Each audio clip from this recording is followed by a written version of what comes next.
Welcome to Feel Good Talk, where our focus is on mind, body, soul, and business. You are now tuning into Let's Talk About It with your girl Izzy Meditates and your girl Kendra.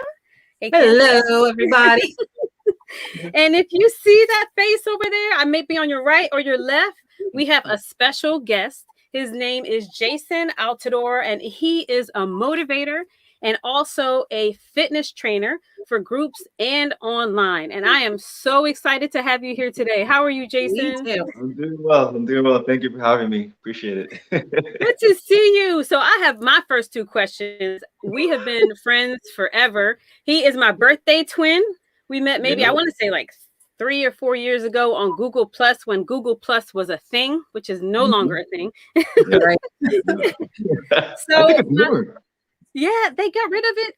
And I loved it because I literally had 4 million followers on Google Plus. Ooh. 4 million. And when they got rid of it. I don't know. I had a picture up there and everybody saw it and it just went crazy. So I was, it wasn't even a good picture either. It was just kind of so Okay, Izzy. I know, right? I was feeling superstar. So my very first question is I'd like for you to just tell us what you do, where you're located and so forth, so that our Feel Good Talk audience can get to know you more. All right. Well, first things first, I'm located in Montreal, Canada, in Quebec province. And as you mentioned, I'm a motivator. I'm a fitness trainer, personal trainer, group trainer, and also an online trainer. So basically, health and wellness is what I live and breathe. And I like to connect to people and try to make the best version of themselves. And you are super awesome at that. I've been following you. I've watched you grow. So my next question, I've never had a chance to ask you, how in the world do you jump that high? Yeah. If you have not seen his video, please go and watch it. You'll be amazed. Thank you. I'll be honest. A lot of it is genetic. You know, I was blessed with great genes to be fast and jump high. So what I did was I just maximized that potential. So we all have a base that we start with, and we decide how we further that base. And I realized I was a high jumper. So I learned more about how to jump properly, how to land properly, the best execution of jumping. It's like there's a whole science to it, but I just try to get better and better as I do it. Pretty much it. You are very awesome at doing that. I was just like, I don't think I can jump that very high. Maybe just enough to do a rope, like a little double dutch kind of thing. Hey, good. What's your distance when you jump? I'm sure you've measured. Yeah. My vertical? Yeah, what's your vertical? Last I checked, it was around 38 or 39 inches. That is insane. Yeah, that's it. So how did you get into fitness? Tell us a little bit about your journey into fitness. It's been an interesting journey. So I've always been active as a kid growing up. I was involved in many sports. I started off in soccer in a team sport. And I went off to try a bit of handball. I did a bit of basketball in high school, volleyball as well. And then I got into track and field. So my big thing was I always wanted to be in the Olympics. So track and field was really my niche. And after high school was done, it was something I wanted to pursue. But I also love computers. So computer graphics was always something I was into. I did that in high school. And I needed to work. So that dream kind of went in the air, and I went into computers instead. So I went to graphic school, graduated, and I got into the field right away. So I was able to do websites, catalogs. I did some coding for many years, and this was my field. This was actually my passion at the time. Right. And then I had an accident, my first accident in 2010, December 2010. I tore my lateral meniscus. So that's basically the cartilage that is in the outside of your knee between the two joints.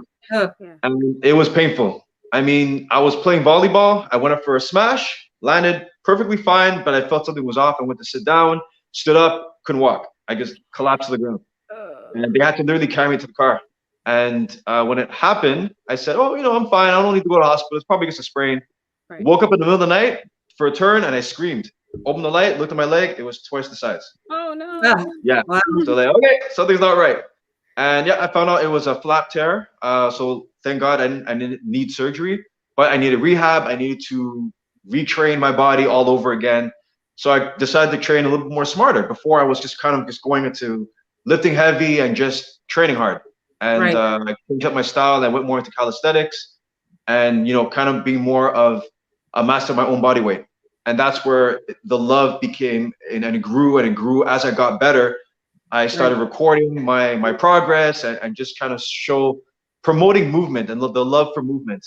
Right. Yeah. And the more I was doing that, and the more I was doing my computer graphics at the same time, I felt the shift. So it started to become fitness was here, and it started to kind of teeter totter and equalize to computers, and then eventually it surpassed it. And I said, you know what, I need to go into this because Wow. it's just something about it. It's just too much. You can't put it Right. into words. I feel it even when you're talking about it. Like I Yeah. can feel it when you're talking about it. It jumps out. So, okay. So you mentioned about having the accident and then having to fight your way back, I would say, fitness wise. What's some advice that you would give people? Because, a lot of people, including myself, you do have things happen where you have something with your foot, your knee, and then a lot of people will just stop. Right. And so how do you both physically kind of fight through that discomfort to get your body to a place where it's like, okay, now I'm back? Right. So I always tell everybody by start off by saying never stop moving. And that is the ultimate of anything. Before you begin any type of journey, you have to move. So it start as just simply walking down the road. Because it's not motivating to pick up a weight and start doing something, especially if you don't know the first way to start about it. And a lot of the times we kind of look and search and we have no idea what to follow. So it's move. What do you enjoy? There's always something out there that you enjoy that involves movement. So for some people it might be dancing, for some people it might be, walking to the park, nature walk, whatever the case is, do that as a start. Then develop the feeling of, okay, maybe I can walk for 5 today, maybe it'll be 10, maybe it'll be 15 the next time. Walk with a friend, walk with someone you respect and admire. All these little things that adds up is ultimately gonna start showing the love for movement. And I think that's the motivation that we're lacking, because now we're involved in a world where we're sitting down all the time. We're on the computers, we're working, we're in a bad position, posture, everything goes off. And we're living in a lazy times right now. Everything is easy access. Now we can just order everything and not even leave the couch. Right. Well, it really has to start from small and build its way up. Yeah. Besides your jumping, I was going to say I admired the fact, because I have children, and when we met, Cass was smaller. I think I probably had just had her not too long after that. And I was just like, I can't leave her. So, and everybody else is going to the gym. I see all my friends working out the gym. I like the fact that you were doing a lot of stuff at home. And it was just amazing to see all those exercises. Like, you really don't have to go to a gym. I mean, if that's your preference, that's fine. But you can do most of the stuff at home and achieve just about the same in your health. Yeah. Yes. I like that. Yeah. And sorry. No, go ahead. Go ahead. No, what's interesting about the point you just made is, for example, gyms had just recently opened up. Yeah. And I think they just closed now again. We had it open for about 2 weeks, but before that, they were closed for 6 months. Now, mind you, it's convenient to go to the gym. There's a lot of things that you have there that you're not gonna have at home. But the difference is gyms are a convenience. They're a great way to maximize your potential, but it's not a need. And I think people have to understand that there's a big difference between I need the gym as opposed to I want and I'll benefit from using the gym. Now, there's many great benefits too, because it's a good way to get out, socialize, and just change the atmosphere. But don't feel that you have nothing at home, because all the body understands is resistance. And as soon as you apply resistance to the body, then you'll get results from it. So what are some of those resistance things? Like, give us just some simple things that people can do at home. So something as simple as a bag. I'm sure everybody has some type of school bag, purse, suitcase, whatever the case is. And you put stuff in it. So let's say your bag is 5 pounds. You could take, I don't know, like a bag of rice. You could put some flour. And the more weight you add to it, this equals to, let's say, a dumbbell that's about 15 pounds. And you can still mimic some of those movements that you would do with the dumbbell, with a bag. I've done many videos with that, just showing the potential that you can use with a bag. And this is basically all you can do as a start. You know, you really don't, because the body doesn't know the difference between what is a weight and what is a bag. It just knows resistance. That's it. Right. Yeah, And I remember you did like wall push-ups. Oh yeah. Too. Can you talk about that? Or was it? I think it's wall push-ups. So talk about that, because everybody has a wall. So y'all don't have any. You don't have a bag or rice. There are walls everywhere. Yeah. And there's so many ways you can do push-ups to make them hard all over again. Right. So there's no excuse. No excuse. Yeah. I like the exercise with the cloth. I think you were doing cloths a while back, and it was like you put a cloth in this hand and under your feet, and he's like working it out to do that. Yeah, people are making jokes saying, "Oh, come clean my floors," and I'm like, "Yo, we can do it together, no problem." And I mean, honestly, Jason had this under wraps before COVID, way before COVID, because he was doing a lot of content and he was pushing it out every day. And and it's not just a video, it was like interaction and just like, you know, funny videos of him in a Spider-Man suit and stuff like that. And so it was catchy that you would watch it and be like, wow, what is he about? Let me, you know, look and see what's going on. But I love that part of it. So when COVID came, I'm sure, but I'm going to ask you anyway, that you probably had it all down packed because you've been doing it for years, being more so virtual, right? Right. Honestly, to be honest, nothing really has changed much. When COVID hit and people had said, "Oh, we're going to be home and doing this," I'm like, okay, it's just another day. The main thing what happened with COVID was, you know, the traveling and the certain restrictions that they put, that what really made the shift. And, you know, doing everything virtual with the classes. That was a bit of a change, but everything else pretty much stayed the same. Yeah. I think that's the importance of discipline, right? In anything, whether it's working out or, you know, being organized or, you know, whatever it is that when you have that discipline, then when an event happens that's unexpected, you know, you don't really freak out because you've trained your body or your mind, which is probably the most important thing first, right? Because everything starts in your mind. To keep on going with your routine. So, 100%. Yeah. I love that. So let me ask you this, because do you feel like it has helped you to expand more outside of Canada, or did you already have that foundation, you know, and clientele outside of Canada prior to COVID? I have to say it was a blessing in disguise, COVID, because yes, it definitely grew more during this time, because now people are looking to more online resources to stay active, to stay motivated. But you know what? It's not even the active first. It's the motivation, because now you're almost feeling like you're a prisoner in your own home. You feel like you can't leave and go anywhere. Your mindset changes. You start learning more about yourself, but at the same time, you're always with yourself. So you become miserable and you learn a lot about yourself, and you try to find ways of, how can I still do the things that I enjoy getting out of the house?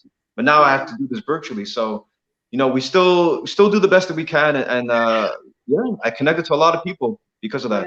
A lot more people.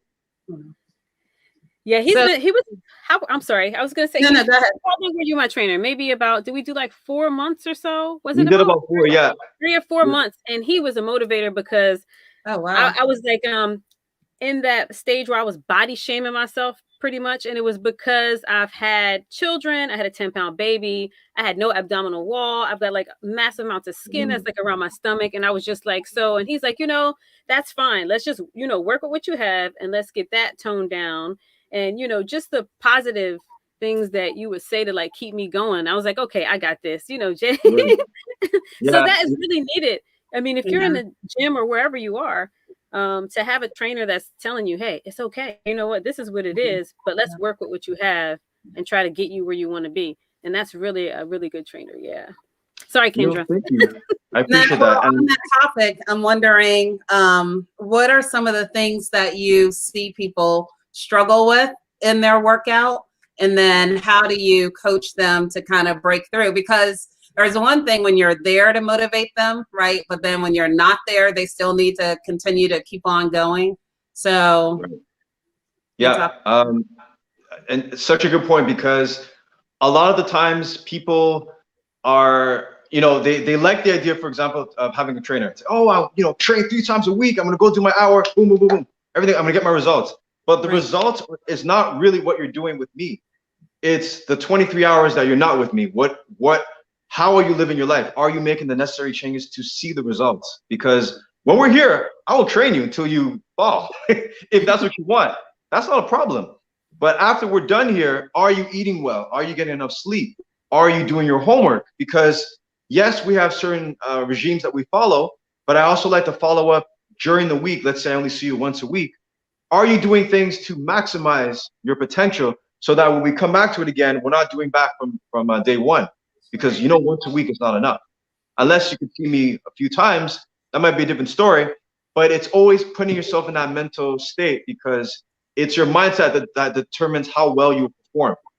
Yeah. So when I like to train with people, I don't just ask what their goals are. You want to lose weight, you want to get strong. It's, how's your life? Are there stresses in your life that cause you to react this way, that way, that way? And a lot of the times it's stress that affects their lifestyle, and that alone will affect how well they will do their training as well. Yeah. That's awesome. It's so true. It is so true. You have definitely have a passion. And as I've gotten older, I stopped going with, like, I used to go with mainstream, like whoever's the coolest, whoever everybody's talking about. You know what I'm saying? Like this, but now I see that once a person has a passion, they have a passion so much and a love for it that they love to teach other people, that passion. So did you and I noticed the difference in you now that you're doing it full time, because I remember, and Kendra will tell you, when I get the texting on the phone, I'm like, and they come back to back. Yes, amen, hallelujah. I know, right? So Jason would be working at the same time and doing his personal training stuff, and I could just hear, like, in his spirit that it was just like he really wanted to do just training. Yeah. And I can see the difference now in him, because he's doing the thing that he loves the most. Yeah. So when did you just be like, I'm done, like this is over? When did you decide to just like You know what? I remember, I forget how long ago this was. Maybe this was 2016. Because again, I've been doing this for a while, but it's never been full and just this. But I remember the last job in my computer field that I was in, it was a company, it was actually a French company. And, I do speak French, but it's not my first language. So I was never 100% comfortable to be there. And to be in that whole environment for the 6 months that I was there, it showed that, Jason, what are you doing? You're wasting your time. You're doing this because, yes, it pays well, but you're not doing what you enjoy. You're not doing what you're passionate about. And I remember during the breaks, remember clear, I would go off, let's say, it was down the hall, and I'd be on my phone, I'd be on Instagram. All my fitness stuff, I'm just checking, I'm replying. And that showed me, God was telling me, like, Jason, the passion is literally in your hands. Why are you here? And, long story short, they let me go before the 6 months. I was hurt. I wasn't expecting it. But it was a sign saying that this is the field you need to get out of, because your new field is right there waiting for you. Wow. So I knew right then and there, after that was it. I'm going full time. Yeah. I just feel that in my heart, man, because it's just like yeah.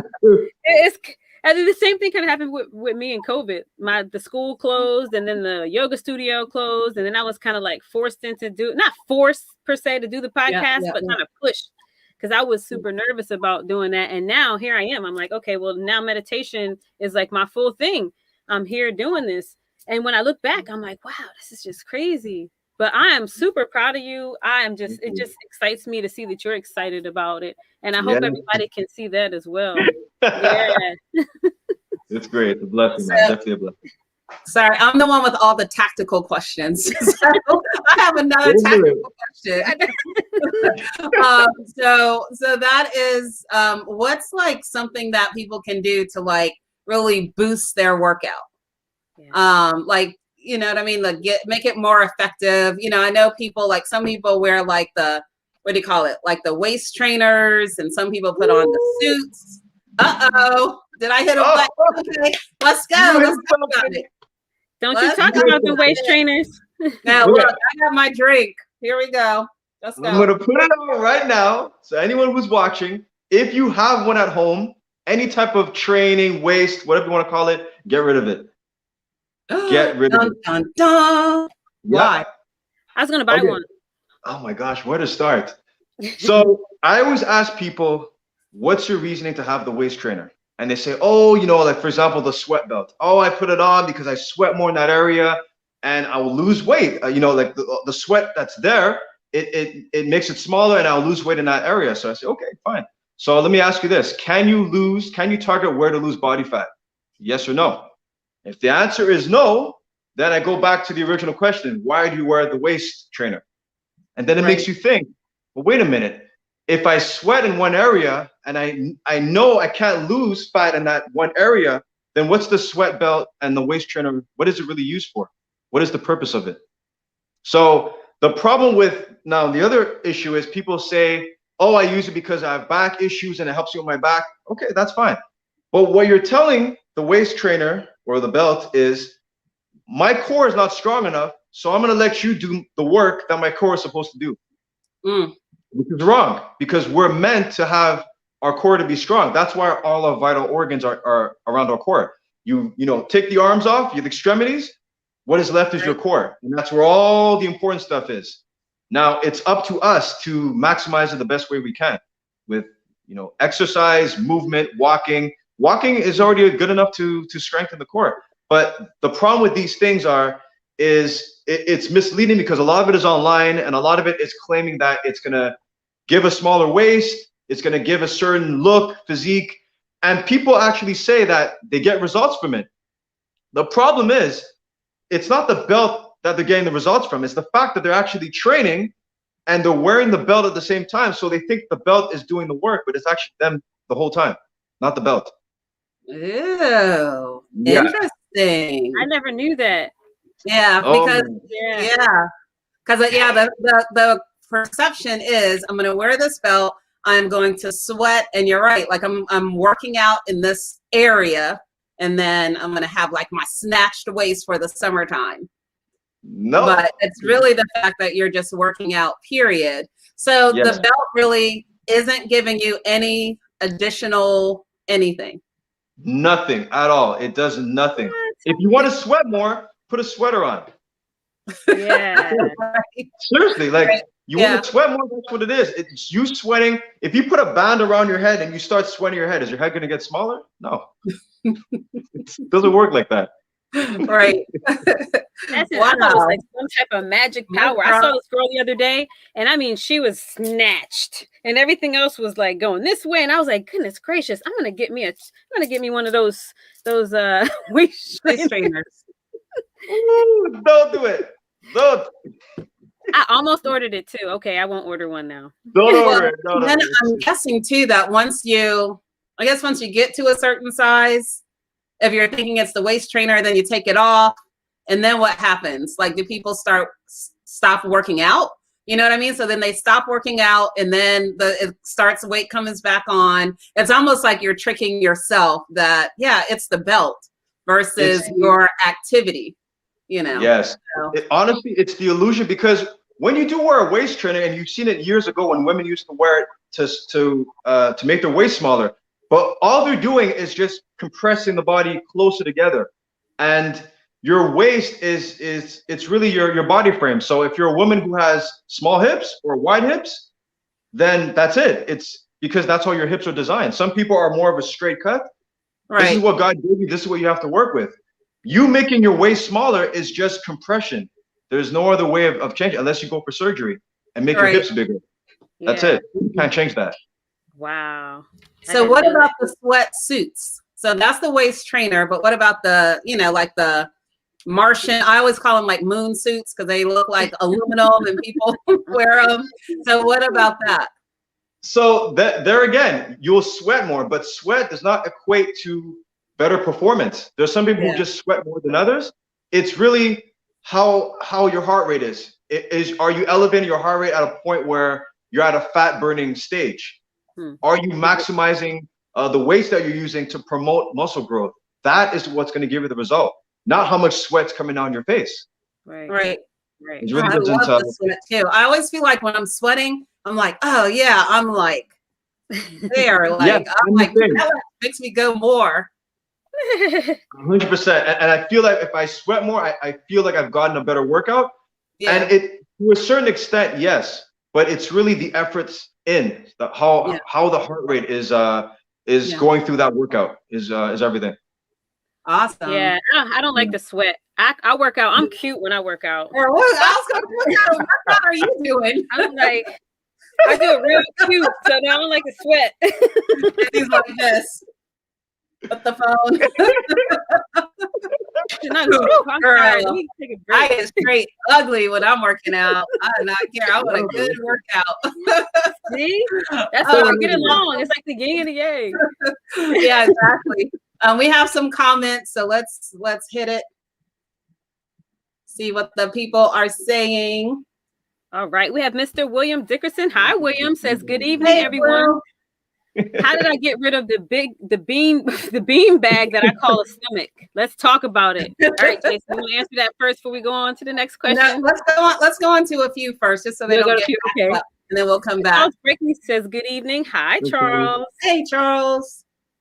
Oh my goodness, we got another big question. What do you recommend or learn more towards? Weights, cardio, or core, or a combination of all? It's a good question. I would say everything, all the above. Because for the cardio, for example, cardio is great for the heart. You get the heart rate up, you get the heart stronger. It's something that we do every day. If we walk, that's still a form of cardio. Core, you always need a strong core in everything that you do in your everyday life. So this is already should be on that list no matter what you prefer. And then weights, that's the additional stress to the body. And your body needs some stress in order to get better for the next time it performs that movement. So you have to combine them all. Combine them all. Yeah, combine them all. We have Wendy Aspire says shalom. Hi, Wendy. Good to see you. Thanks for stopping by. Coolest last name number. Colette, how are you? Good to see you. Charles says you have a workout with the belt to get results. You just can't wear it. Well, according to now you're not supposed to wear it, period. No, you don't need to wear it. It does nothing for you. There's no point. And a good example, if I can throw that in there, is if you see guys or girls who deadlift or squat very heavy, you notice they wear a belt, right? Right. Yeah. So this belt actually helps compression because we already have an external belt. It's our transverse abdominis. So that's the inner core muscles. You know how you have your six pack? Yeah. These are the inside muscles that actually form in a belt. So if those muscles cannot take the load that you're squatting or you're deadlifting, then you wear an additional belt to keep everything tight. This is where it's good to use it. But in just general, when you're training, it doesn't serve any purpose.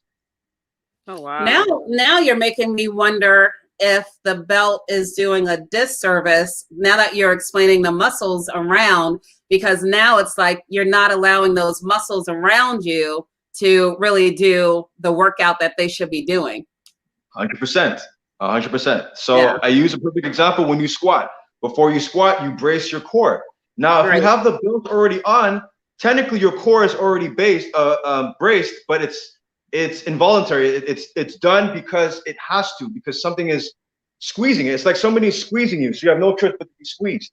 Right. But if you act on your own to do it, then you don't need the belt to tell you, okay, now it's time to do it. You should already know when to do it. Gotcha. Naeem says, hi, everyone. Hi, Naeem. Hi, Naeem. Thanks for stopping by. Weights and cardio. Weights and cardio. Yeah. She likes to work out too. That's our team member there. That's good. We got to get back to Will's question too. Charles Brickley says heart rate is key. Heart rate is the key. Yes, 100%. Yep. So I'm with William. Tavon Short says, William, let the cheesecakes go. Let the cheesecakes go, William. Hey, Ted, how are you? Facts. Charles Brickley says, I love to sweat. Yeah, me too. Colette says she's good. I'm so glad you're here. Charles Brickley says, so you're dehydrating yourself when you use these things. Yeah. Yes. So if you're using, the suit, you lose more water. You got to replenish some of that water back. So for sure, you're gonna lose more. Yeah, you have to you got to keep yourself from dehydrating. Okay, so Right. I'm with William on this because I have a resistant midsection, and half of it's my fault, and the rest of it is my son's fault because he was 10 pounds, 1 ounce, 21 inches. So anytime he gets smart, I'm about ready to choke him because I blame him for messing up my whole body. So I have no abdominal wall, and I really have to be on point to get my stomach to a position where it's flatter, but not perfect. So Right. I'm with Will on this. I want to know. Mine's not a bean bag. I don't know what to call it. It's one of them squishy kind of material things that you stress balls. So what can we do? Tell us what we got to do, Jason. So everyone's case is different, but the best way to say it is whatever, let's say you're starting on a very heavy weight. The first thing you want to do is you want to bring your body fat down, but you also want to build muscle. So a lot of the times people will think, I need to lose weight. I need to lose weight. But it's not just the losing weight. It's you need to get stronger. So you got to do the both. You have to lose the weight and you have to combine it with strength training. Okay. Now you get to your maximum optimal size or whatever that may be. Once you see at that moment you're at a good weight, good height, whatever the case is, then you realize you ask yourself, okay, this is what's left over. I may have extra skin. The extra skin is something that you may not be able to get rid of because it's excess. It's just the skin. There's no more fat tissue. And that's when you have to go to the next stage. Maybe, again, if it's very damaging, maybe then there's surgery to talk about. But there's not much you can do if there's excess skin. You can't really change that. But you want to focus on body fat lower and increasing your strength. Okay. Because as we get older, we lose strength. That is something that we all know. We have to try to, you can't avoid it, but you can slow that rate down as much as you can. Right. Yeah. So start from now. So question. Oh, I'm sorry. There you go, because I'm taking over. No, you're fine. So, okay. So is it a myth that muscle weighs more than fat? And please say yes, because like when I get on the scale, right? So I've like been working out for a while and then I'm on the scale and I feel like visually I can see changes in my body. When my clothes, when I put on my clothes and I'm like, oh yeah, you know, I can tell a big difference. Then I get on that doggone scale and I'm like, seriously? Like this. So in my mind, I'm like, oh, that's because I have more muscle, right? And so it's weighing. So please tell me I'm right. Yes. So the thing is, it's so 4 pounds of muscle and 4 pounds of fat. They're both 4 pounds. It's the volume. That's the difference. So maybe 4 pounds of muscle may look like this, but 4 pounds of fat may look like this. It just takes up more room. This is why when you see someone who weighs the same, who has a higher body fat, and someone who's leaner and more, you could see that, well, this person may weigh more because they take up more space, but it's not the case. Right. Wow. Thank you. No, but that's awesome. You made my night with that. That's why I hate scales, because I'm like, I don't want to be tied to a number. I'd rather be tied to like how something fits, how I feel. You know, I can even tell a difference in like the way that I walk and the way that I like everything. But you know, I pass by the scale and then I get on it and I'm like, what the What's good about the scale is it's a guide, because for example, let's say your weight fluctuates a lot. It's a good guidance on seeing, okay, well, why does it drop so much this week and why does it gain so much another week? Right. Okay. It's not, but it's not to turn into obsession. I don't want you to start weighing yourself every day like, oh my gosh, it's up 0.1. Yeah. Crazy. It shouldn't be that way. But it always, you always got to follow that pattern sometimes. And that'll give you a good idea where you're at. So but I like the visual with the volume between the muscle and the fat. I never thought about that. Yeah. Volume. Yeah. So my question is food, because I seen you get down. Yes. Are you a foodie? Yes, I eat. And I look at him like, well, he works out so much. How do you balance that? Like I was in great shape before COVID. I was really, you know, working out a lot, super busy. And I didn't eat a lot of carbs. I didn't eat a lot of bread. It was basically protein, fruits, veggies. Okay. I started teaching my kids from home. I had one bagel one day and it had gone downhill from that point on. It was like constant, like bagels, always craving bagels. And so how do you create that balance with eating healthy versus every time having a thing that you like, and you know, working out and all that? Right. So it helps not to have the things that you like in your house. Yeah. That's Right. probably the worst thing you can do, especially if you have a lot of it. If it's something that's like it's easy to just say, oh, you know what, I can have 2, 3 tonight and maybe just one tomorrow. Right. The fact that you have that many, it puts you in a situation where you have a lot more of chances to indulge. Right. So if you cut that and you limit that and only do it when you go out and say, you know what, today for dinner we're having this, Right. and then that's it. You go, you get it, and then it's finished afterwards. So it's creating that balance, but also allowing yourself to still eat the foods you enjoy. So you shouldn't see it as a cheat, but it's a treat. Yeah. And this is why I don't tell people go on diets, because diet will work to a certain extent because they're meant to be short term. But if you could apply the diet as a lifestyle, now we're talking. Now we're going towards the right road. Yeah. So let's say you go on this crazy diet. Like I had a friend that drank protein shakes like every day for almost 6-7 months, literally, and she lost a lot of weight. Like it was just, I would look at her while I was eating PF Chang's and be like, girl, wow. You know what I mean? So if you lose all that weight and then all of a sudden you go back, does the fat come back like just stronger, and is it more resistant to get rid of once it comes back? It wouldn't come back stronger. It will just basically go back to, depending on how the way you eat, it will just go back into your start. So again, it's short term. You'll lose the weight, you'll get the result.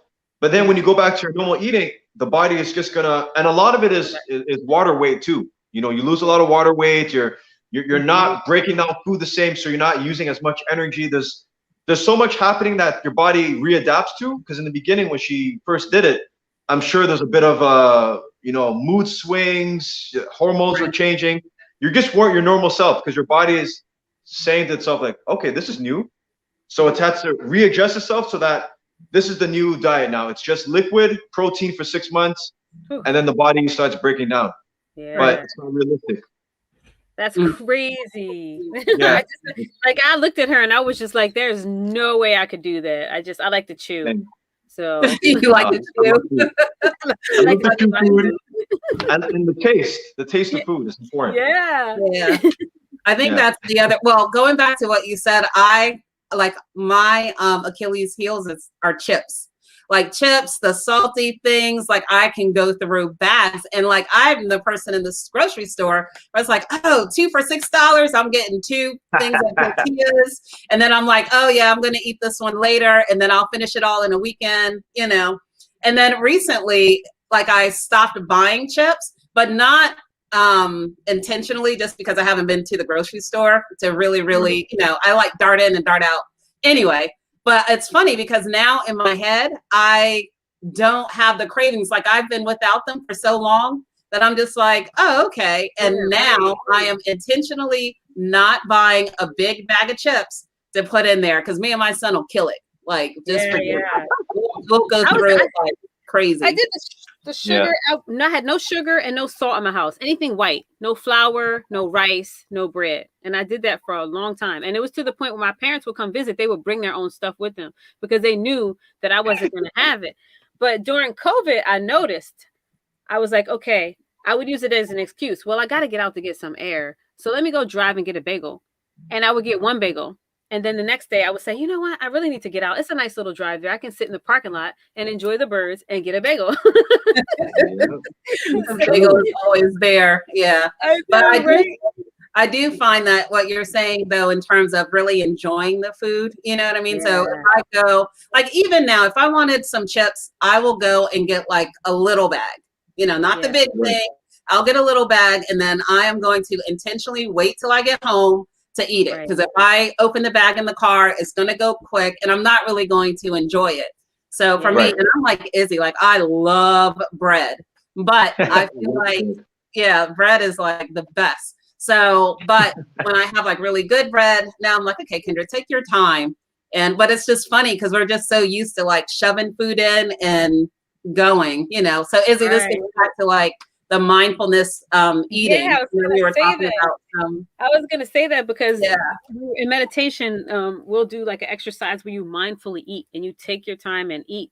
And I don't have like specific statistics or whatnot, but I had saw a documentary where we tend to eat while we watch TV, and so we're not really tasting our food. We're just Yeah. piling it in, piling, and before you know it, the whole bag is gone, and now you're like, wow, I need more to fill it up, and so you continuously do that. But when you mindfully eat, you just, take a piece of it, put it in your mouth, let it kind of move around a little bit, taste it. And I've done that before. I went to an Indian restaurant when I first started training meditation, and I began to mindfully eat, and I could taste every season in it. And it was like the best feeling. Yeah. But we've developed this habit of eating in front of the TV or in front of the computer or while we're working, instead of just eating separate from all of that, because we gulp and we don't taste and we don't enjoy. And so therefore we don't feel full. And then we go for more. Yeah. 100%. Yeah. And people, they eat on the go. I have no time. I have no time. Yeah. And it's not a matter of having more time. It's making it, because we all have 24 hours. It's just how we use those 24 hours. Right. Right. Yeah. And another thing about food, what's interesting is when we go back to the diets, a lot of the times they eat food unseasoned, lettuce, eating the same thing all the time. And the problem is we have culture. Culture is important. I'm half Bayesian, I'm half Haitian. So we have certain spices. And because I'm from that ethnicity, that background, I don't want to lose that either. Right. But there's still ways that you can still enjoy foods that are from Barbados or from Haiti and still make it your own. It doesn't have to be, it has to be plain food, no seasoning, no this, no that, because it's bad for me. It's all about the balance. It's trying something different and still eating something that's close to what you normally eat without completely losing it. Yeah, I got that. I did that with kale, because we always have kale or collard greens, and we put the ham hocks in it and all that other stuff. So when I got into health and wellness, I began to saute it in like olive oil, or sometimes I would make it have kale chips, or use like a chicken broth.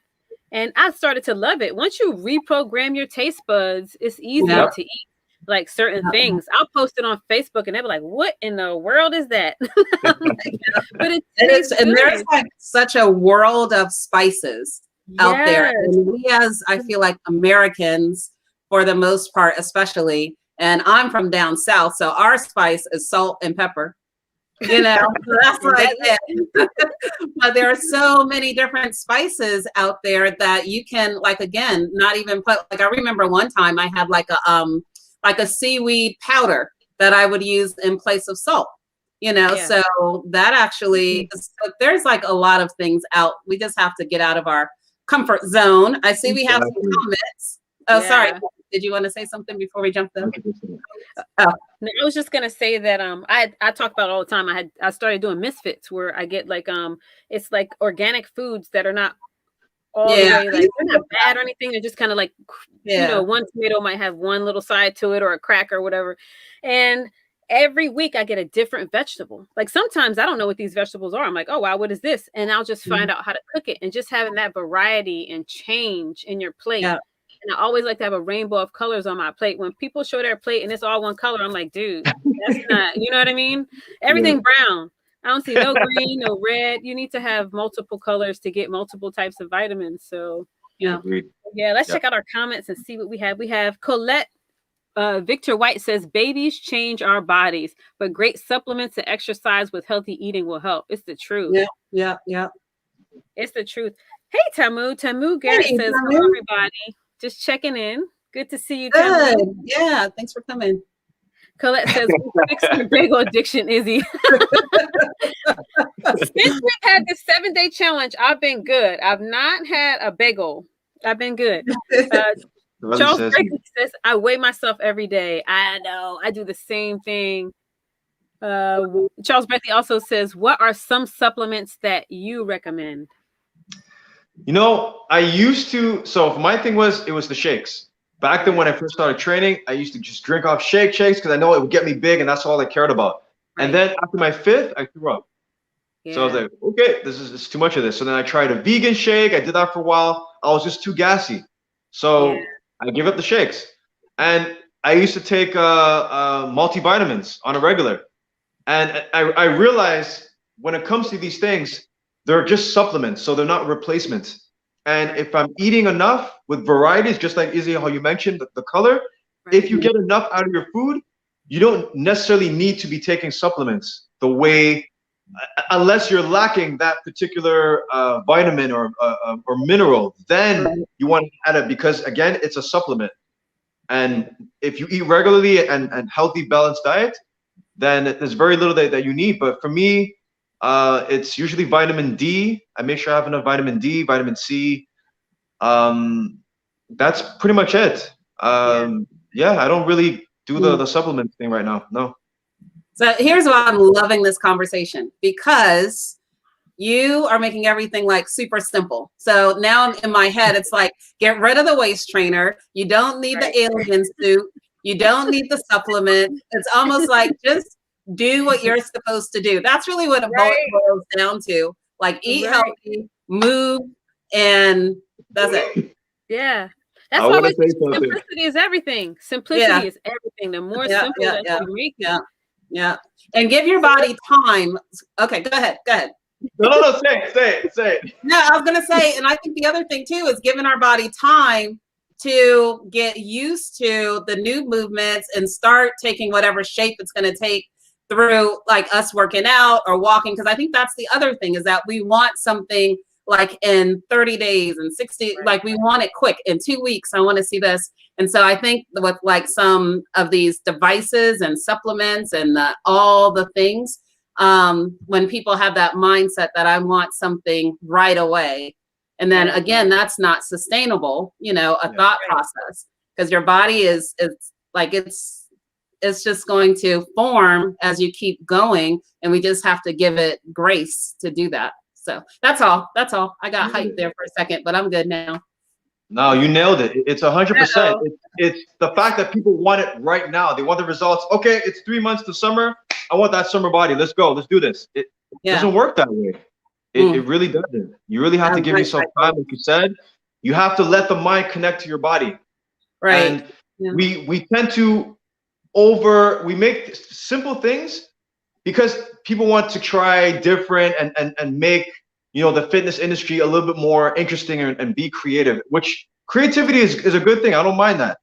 But when you try to find ways of training differently when you don't need to, and you try to say that this is the thing to do, that's where you throw things off, and you start confusing the audience. Because now you think, for example, like the waist trainers, you see celebrities wear it, they endorse it. Hey, if so-and-so is wearing it and they look like that, then it must work. And that's where we fall into the traps. Right. Yeah. So could and I have to say this first, because Temu's making a joke here, the A game, because we have the A game, and Jason has not been blessed with the A game commercial, so we can't wait to go to that one. Yes. But could our supplements and protein shakes be causing us to gain weight, unnecessary weight?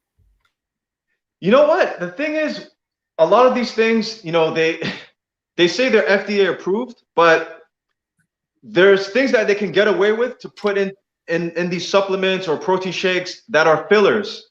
And the fillers, it may react differently to different people. So for example, when I used to take whey shakes, the whey is milk products. It's milk based. So I would always get bloated.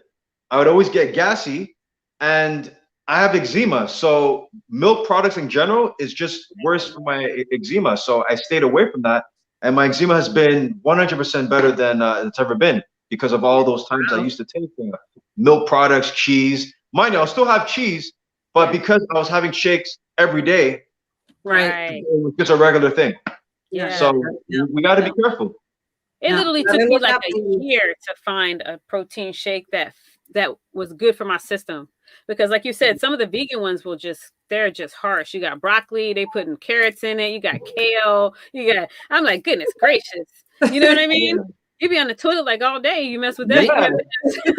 So I found one, and I can't remember the name of it, but it literally is perfect. It's like a balance. But when you see them, then they're like this long, and they have every vegetable. You got to know that there's going to be some consequences to that. Or even the ones with, I try to stay away from anything that has a bunch of stuff I can't pronounce.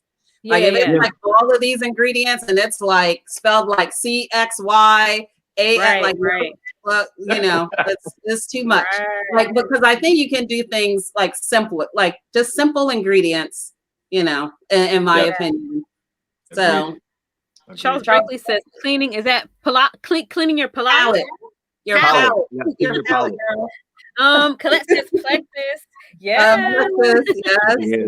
Oh, Eloise Adams Walker says checking in. Hi, Miss Walker. We need to fill the nutrition gaps. Yeah, Colette says we need to fill in our nutritional gaps in our diet. We do. Yeah, we do. I'm bad at that. Fatima West says that's nice for variety is good. Coming out coming out of our comfort zone is awesome. When we know better, we do better. My daughter has that no connection to foods I ate as a child that were not nutritious. I love to see her fix herself something good. I'm like, she's sitting here with me with avocado toast. That is my favorite. Tell your daughter I love avocado toast. Avocados. Yes. Avocado, yes. An avocado was growing up.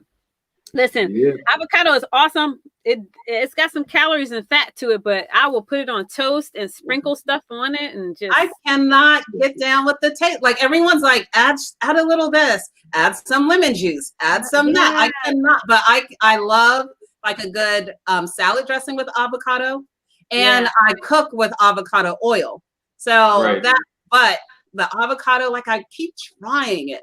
Because I'm like, I'm supposed to like this, but I right out of the shell, just like that. I take the little seed out and get a spoon and just eat it like that. Yeah, seriously. I can eat it with anything. With anything. I have to fix them. If you ever come visit me, I take it in the shell and sometimes I'll mush it up. I'll add a little sea salt, a little black pepper, and a little garlic. And then I just spread it on my multi-grain toast, and it is like heaven. I'm gonna have to have some of that tomorrow. Eloise Adams Walker says, I need simplicity. Yes. Yep. Colette Victor White says, I believe that a clean diet and exercise is not enough like it used to be. I'm going to say something about that too, especially the way our foods are processed today. Because of that, we have nutritional gaps in our diets, and therefore we need supplements. Yes, I agree to a certain extent. I agree to a certain extent. Foods. The problem is now everything is done in masses, so. Now they see the organic is the what do I call it, is what's in. Vegan is what's in. So now they put all these products out, but again, they realize that there's a big demand for it. So what do? They got to create in the masses. And by doing that, they put in fillers, they put in things just so they can get the product out and for them to save in their costs. Because they can never put the whole natural, whatever the food is, and put that out there and make money. So they have to find ways to do it. And it's exactly that. All the foods that we feel are supposed to give us what we need are being altered. Yeah. And we're never getting 100%. So yes, in that sense, and that's why I go back to that first argument is make sure that you take the right supplements. You don't necessarily need to overload on one supplement. If you don't necessarily need that, you're already getting enough of it. Right. Yeah. And the quality of the supplement. Colette says, okay, guys, I got to go. Oh, great talk. Bye, Colette. Thank you. Thank you for tuning in. Yeah, when she said that, I mean, I wanted to talk about this because I am getting older and I notice a change in my body. And I also notice it's difficult to get rid of any kind of weight loss or calories. And, the bones are creaking and I'm trying to figure out like what's going on. What do you suggest when you're getting older and getting towards that age? I mean, I'm 46 now. I'm not like I was. Even when we first met, I was in a different bracket. Now I'm just like, what can you do? You're probably still in your 30s when we met. I know, but I still feel like once I turned 40, it was like, ugh. It just, it kind of changed. And now that I'm 46, I don't know. Like, I feel like it's harder to stay toned and to keep the weight. I don't know if it's like stress or whatever. So what do you suggest for women in this beautiful age bracket to keep those pounds off and in shape and feeling good? The best advice I can give is, for one, never stop moving. That's the first thing. Yeah. But also don't be afraid to lift. And a lot of the times there are women, women who are younger, they're afraid to lift because they say they're going to get bulky. It doesn't look good. It's not attractive. And that's not true either. It's not going to make you look bulky. Muscle is what forms the body. And also osteoporosis is more common for women. So we need some type of weight-bearing exercise in order to strengthen our bones. Yeah. So you don't want to just stick to, okay, I'm getting older, let me just do cardio. You could still do weights that are reasonable for whatever condition you're in. But you want to excel a little bit further so that you're not always at the same.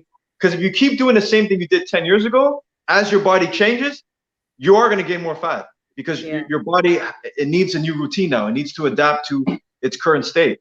Yeah. So is it true that once you lift and you stop, that it turns to fat? No, because you can't turn fat into muscle. Fat is separate and muscle is separate. So what you'll do is you'll lose muscle and you'll gain more body fat. Oh. Yeah. Oh, wow. Yeah. I love weight. I would say weights are probably my favorite thing. Because I do feel like, I've heard that argument from women too, that you shouldn't lift because you're going to get big. But it's like, I've never seen a woman lift and get like Hulk unless she was like in a, intentionally doing like some contest or something. Right. So if anything, it's like it helps to enhance the shape of your body, in my opinion. Yeah. That's just a funny story. I remember when I started lifting weights and I got a little muscle, I had like this way of walking in the gym, like, see, I got muscles now. You know what I mean? You know, you walk in the gym like, here I am, I'm here. There's nothing wrong with that. And my favorite lately is the resistance bands, because I feel like anybody, no matter your age, if you have like mobility issues, and stuff, like the resistance band, you can literally like go to Marshall's, spend like $12 on a 3-pack of resistance bands, and you can do any exercise, right? You can work your arms and your abs and your legs and, the whole thing. So that's another of your own, right in your house in a small space. You don't need a lot. So agreed. I think we're gonna go off into our commercial. We have one commercial, and then we'll come back and see if we have any questions or continue to ask. We have a lot of questions, Jason. I hope you're ready. I'm ready. I'm good. Awesome.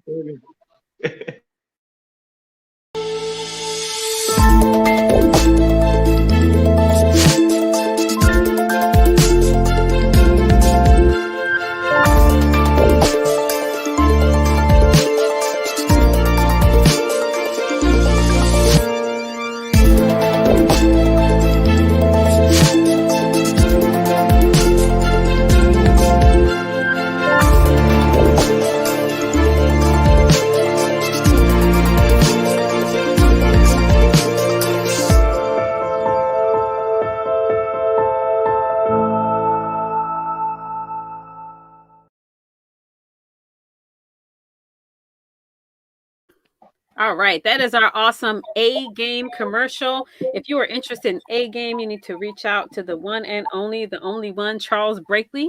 He has the stash for that. I'm sure he has about 2 left. He's probably laughing at that. make sure you contact him about that. And remember, it's for men. It's for men. That's right. It's for the men. That's for the ladies. The ladies can order it for the men. So yeah. Right. You didn't get that. Another one is for everybody. It's really for everybody. Everybody will be happy. All right. Charles Brakely says lightweight, more reps. And resistant bands are great. I love resistance bands. Yeah. So how long should we be working out a day? Or how often? How long and how often should we work out? So minimal is about 30 minutes. And ideally 4 to 5 times a week should be more 5. Let's say 5 times 30 minutes is the bare minimum for everybody. And then you could play around with that time. If it's like 3 times a week, they can go more to 45 minutes to an hour. That works out too. Oh, I see. Okay. Yeah. Okay, good. And then like have your rest days or whatever. Yeah.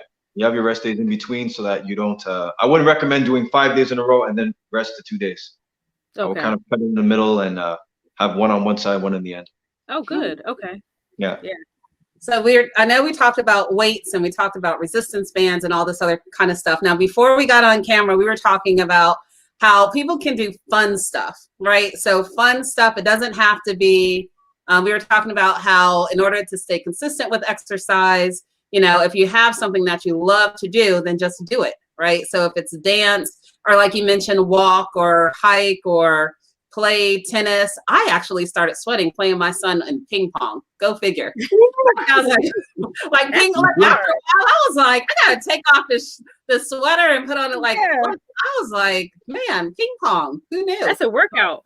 Yeah, it's a workout. But anyway, I'm being kind of silly, but yeah, but find something fun that you like to do, and it may not look, if you don't like weights or whatever, then find something else. Or wait, you should still do some weight though, because Jason said it's easier. It's easier to transition because, for example, you talk about ping pong, and I remember playing it too, and I was sweating. Yeah, I wasn't good at that, so I'm trying to go left and right. Yeah, because I started developing a leg for it, and I'm getting myself on my feet. It's easier to transition to fitness now because I'm able to get up and move and sweat. Right. So that's like a good way to kind of get into that. Yeah. Yeah. I'm usually walking a lot. I don't know. I used to run a lot, but since I have my daughter all the time and she doesn't like to run and the dog doesn't like to run. I mean, trying to exercise with your dog unless he runs because he's got to stop at every tree. So it's like run and then I'm yanking him along. So do you think that it is better to walk or to run, or are they the same? As far as like cardio, and that's considered cardio, right? Walking and running. Okay. Mm-hmm.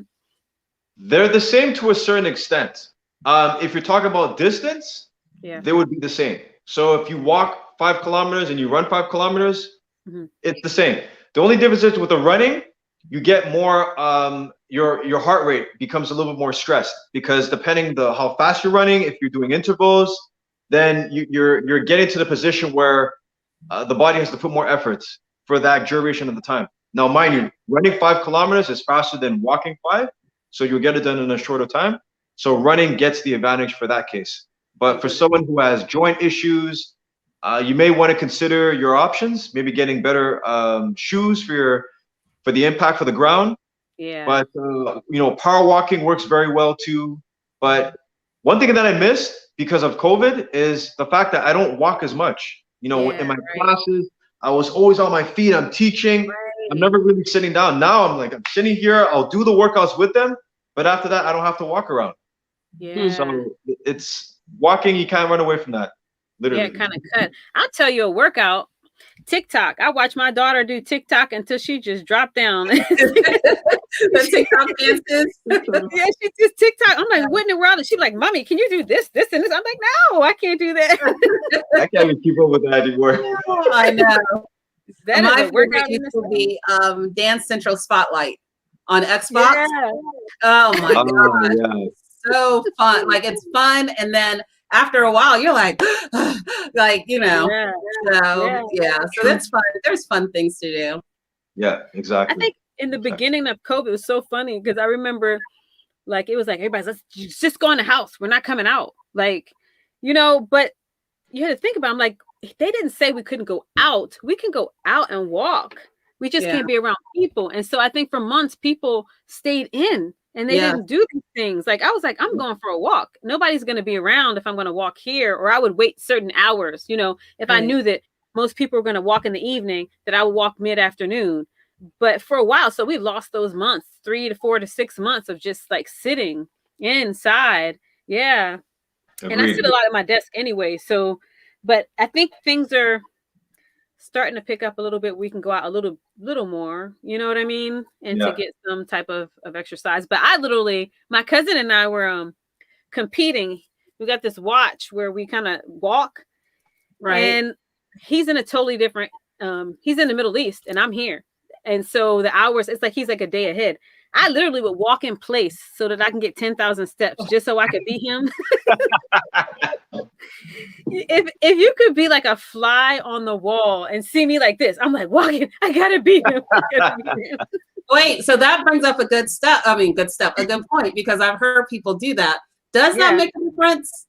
Like if you are like just walking in place, or people say like, oh, I need to finish my steps, so I'm going to walk around my house. Does that make a difference? Because I'm thinking you're walking like slower maybe, or versus doing something outside. I I mean, it's better than just sitting down, Yeah. walking, but nothing will beat walking and actually being outside because our view, our visions, Right. looking at Right. the screens all the time, it's very short. It's a lot of strain on the eyes. But when you're walking outside, it's vast. You can look far down, you see different Right. colors, shades, and it's also good for eye health. So it's better if you can get outside to walk. Yeah. I tell you one thing, walking in place and running in place is harder than going outside because when you walk outside, you see things and you pass Yeah. it. Before you know it, you've done like 3 miles. I literally look at I'm like, no. Oh my gosh. So Yeah. then, and we had to have our time in, our steps in before midnight. So Oh, then I wow. would be like jogging, and my daughter would come in the room like, "What in the world are you doing?" Trying to get my steps That's funny. That is cute. That's funny. But you see those little challenges that it makes movement fun. It's not like, Right. oh, I have to do 10,000 steps. Now it's like, look, I got to get these steps in before 12 because I'm competing against somebody. So it's like Right. friendly competition, but you don't realize that you're working out at the same time. Yeah. So it's Right. good. Yeah. Yeah. So did you have a question before I Nope. go on? I have another one. Nope. So boot camps. Do you find that boot camps are, because that's like the new thing now. Everybody's doing like all these different boot camps. Are they better than working out alone because there's motivation in the group, or do you feel like working out one-on-one with the trainer is better? Okay. So it really depends because they're both kind of different because the one-on-one, it's more for developing a skill. So you don't necessarily just want to lose the weight. You want somebody else to actually help you out with the movements. And you might need that motivation, but the difference is with one-on-one in classes, if I have 10 or 20 people, I can't devote my time completely to you because I have the other 19.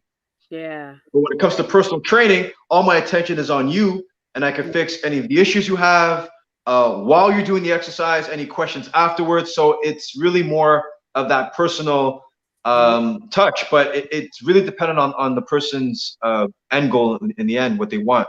Yeah. If they want that, or they rather be with a lot of people training at the same time. So it's hard to say which is better and which is not. Yeah. When I had a personal trainer, what I still carry with me to this day, and you said it, and I don't think a lot of people really think about it, is really focusing on the form. When you do certain exercises and making sure that you're aware of how you're sitting and how you're moving your arm and how far back and stuff, because it doesn't take much, before you can move the wrong way. And especially if you have weights or you're moving a certain way, and then all of a sudden, you're thrown off. So I think that's, for me, the personal training part is important because it can focus you on, this is how you should be performing this exercise. And then I feel like with the group that for me, myself personally, I would be like super competitive.